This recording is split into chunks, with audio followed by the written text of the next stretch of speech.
Hey everyone, it is Dry Fire Monday, sponsored by the Mantis X10 Firearms Performance System. Today I have a topic that I don't think we talk about in practice a whole lot. We call that working in the intention state versus the attention state. It's a very important part that you can work on in dry fire to make sure that your heart is set right for a defensive encounter. The new Mantis X10 Firearms Performance System has all the goodness of the original, plus holster draw analysis and recoil analysis. It's a fantastic upgrade and I recommend it highly. All right, so let's define a couple of terms. These were taught to me not in the firearms world, but in the martial arts world. I am the student of Lawrence Robinson, the student of Skip Hancock, the student of Ed Parker. Many of you know I have my rank is in an art known as Umas, which is a derivative of American Kempo. It's a little different than Kempo, but it's very, very similar. So I was taught this by my teacher, Mr. Robinson, Professor Lawrence Robinson, who definitely I think is influenced in that by Skip Hancock, Grandmaster or Senior Grandmaster Skip Hancock, who is the founder of the Path to Excellence. That's where this comes from. And all instructors, martial artists, firearms instructors, we're all a bunch of thieves, okay? So I'm not saying I came up with this by myself. So the difference between attention mode and intention mode is in attention mode, we are thinking about our mechanics. So for instance, we might be thinking about a very efficient draw to first shot. So we are paying attention, for instance, to how much wasted motion we do. And you'll see this all the time on the Asp Extra channel when we do our Dry Fire Mondays. We're trying to create an efficient draw. So we might start here with our hands down at the side, only move as much as we need to clear the gun, only move as much as we need to here, get the gun out, press the shot, and get what we need done, reset, and put the gun away safely. We are paying attention in all of those to our mechanics so that we can get right. This might be in martial arts, we're really working on our elbow or where our positions are, having structural support. In jiu-jitsu, we might be working on a particular technique or an entry to an omoplata or something like that. You guys get it. So what we're really thinking about here now is that attention state is very important in firearms training because we're thinking about gripping the gun, siding the gun, triggering the gun. We're thinking about getting the gun out in an efficient manner. We're thinking about all those things, but we have to recognize that when we get into a deadly force encounter, we probably won't be thinking about those things if we've built them to a level of unconscious competence. We've gone from unconscious incompetence to conscious incompetence to conscious competence to hopefully unconscious competence that we just do it when we need to. But what we really have to think about is what mindset will we be in? Now, I have a thought for you on this, and that is that, in all my time in pastoring, one of the things that we worked on all the time is that anger is actually a covering emotion. Anger is a secondary emotion from other things. So a lot of times, for instance, in a counseling setting, a pastoral setting, when somebody tells me they get angry a lot, it might be biological. It could be a man having depression issues and stuff like that. But so when somebody's angry about something, I always ask, why are you angry? What is that covering? Many times that's covering hurt, it's covering rejection, it's covering feeling small, unwanted, those kinds of things. It can also be covering fear. That's what a lot of the times those are doing. So we say, wait a minute, I want you to get rid of the anger or press through the anger to get to the actual emotion. But in a defensive gunfight, the emotion that you're probably feeling the most is fear. You're in fear of your life. This is what we talk about in a legal sense, right? That you have objective, reasonable evidence of a deadly threat, and that puts you at fear of great bodily harm, and you are scared, you were subjectively fearing for your life. But when we're acting in fear, we generally are having a hard time doing anything else than feeling that fear, and fear can be overwhelming. So what we got to do is we got to cover that fear in order to perform at our best. And the way that we actually do that is purposefully using the secondary emotion of anger to cover it, to put a lid on it, and to keep us in a state where we can think and we can act. So, one of the things that we do this, and this was taught to me again in martial arts, is what we call walking the dragon. So if all you ever do is work in the intention state, then all you think about is the moves. Well, then in that moment when you have to use them, you don't know what happens when you have to unleash the dragon. If you've never actually done it, and we call it walking the dragon, just kind of letting him out a little bit, that fighting spirit, you might hear that called a ki or a chi or those kinds of things in the martial arts. That's a whole nother topic, but when you release that dragon, if you've never done so in a limited environment, then you don't know what he's going to do.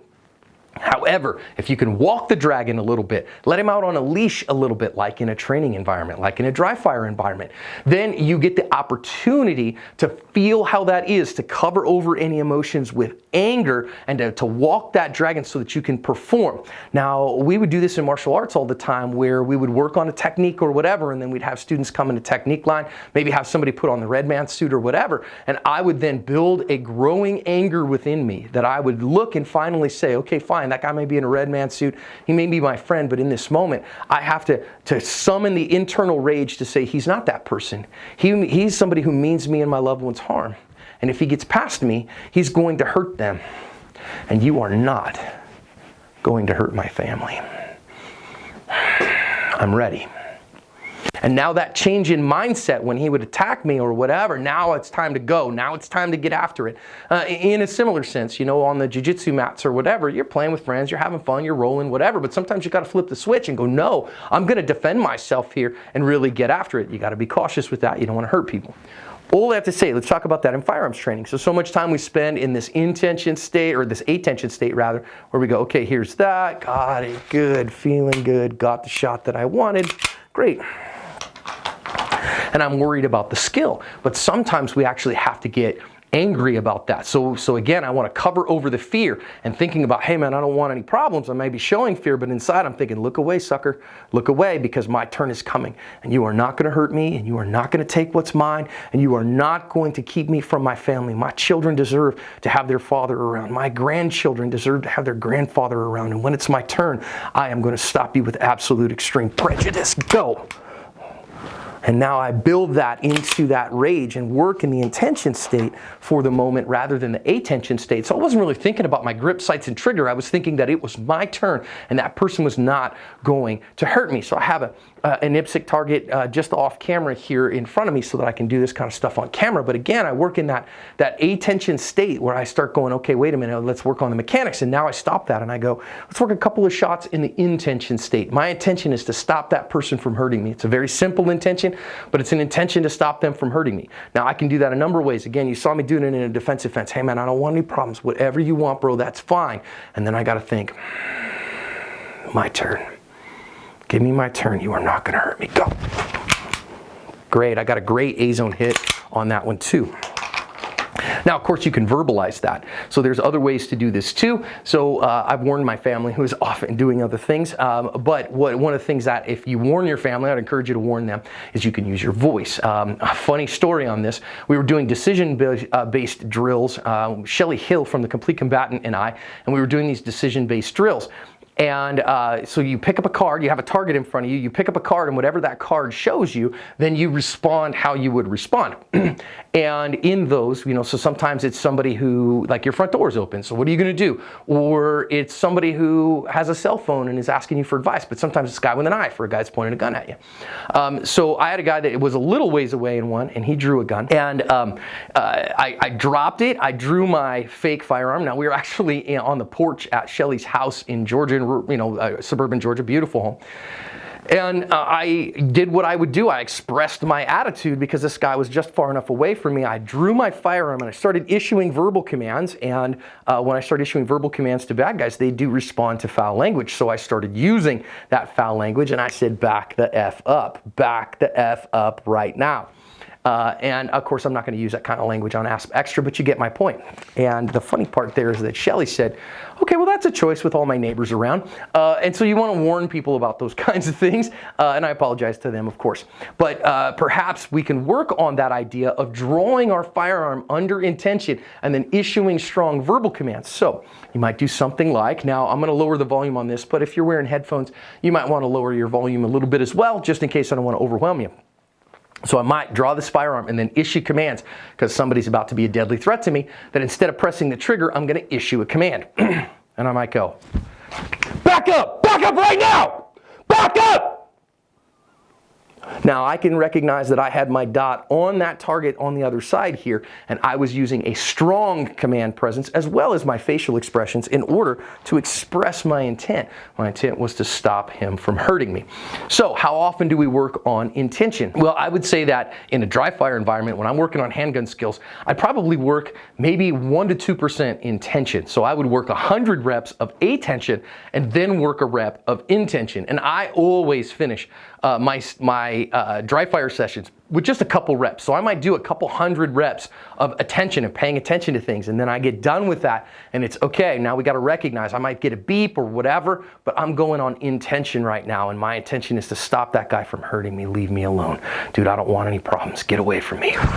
Back up right now. Back up! And giving myself that ability to cover over any fear that I have with righteous anger. So what do I want you to do this week?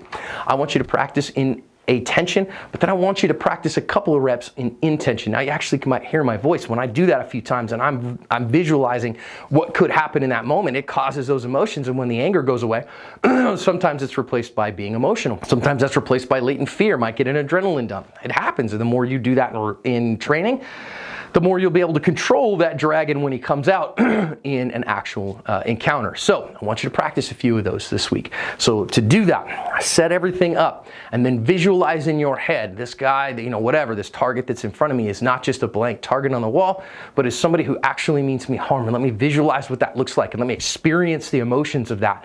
And then recognize that whenever I get the go signal, now I'm not going to get a beep, right? So I'm not going to have a shooter ready, stand by.